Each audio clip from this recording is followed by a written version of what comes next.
Hi, Mark. So what's the name of your new book, and how did you come to write it?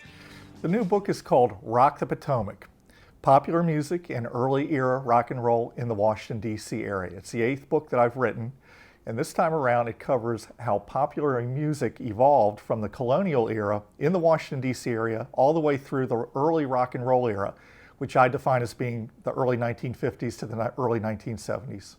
What was your introduction to rock and roll?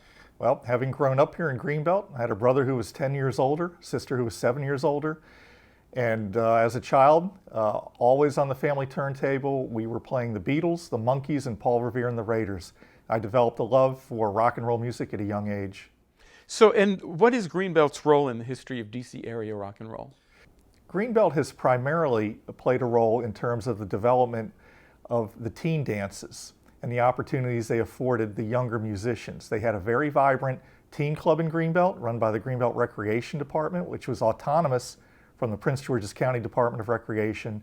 And they had teen dances, first in the drop-in back in the 1940s and 50s, and then in the Greenbelt Youth Center after it opened on December 31st, 1960, that brought in an array of both national acts and local rock and roll and popular music bands. Who were some of the popular rock and roll personalities that got their start here in Greenbelt?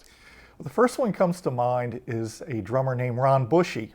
He grew up in the Seven Court of Southway. He was born in 1941 and he lived there into the late 40s.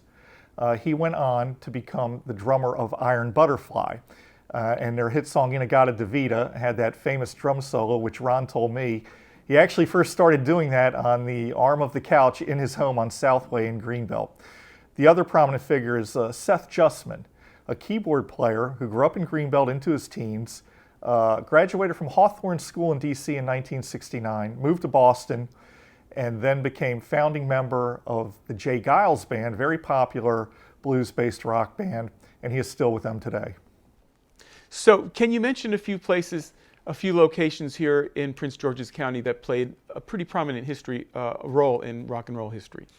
Yeah, there were two that come to mind. One was Strick's Restaurant, located on Branch Avenue near the Washington, D.C. line in what was then called Silver Hill, Maryland. It's still there. The building is still there. Strick started off as a country and western nightclub.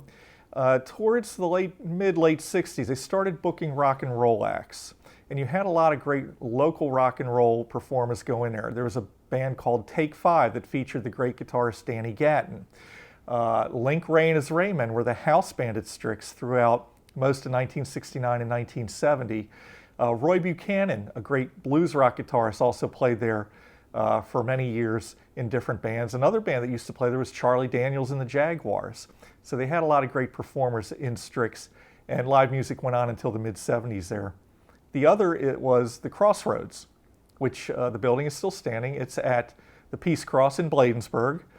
And for years in the early 50s, it was a pop music showcase. Lenny Bruce, the comedian, had performed there in the late 40s.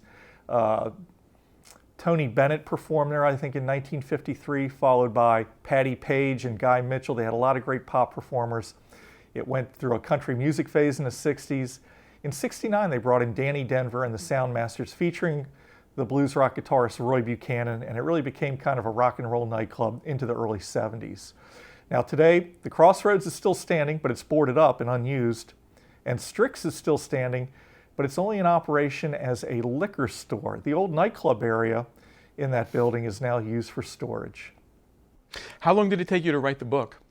It was a 12-year period, and it was very long and very drawn out, but I wanted to do the best job I could do and really present a thorough picture of how popular music evolved in the area. And where did you go to research these things?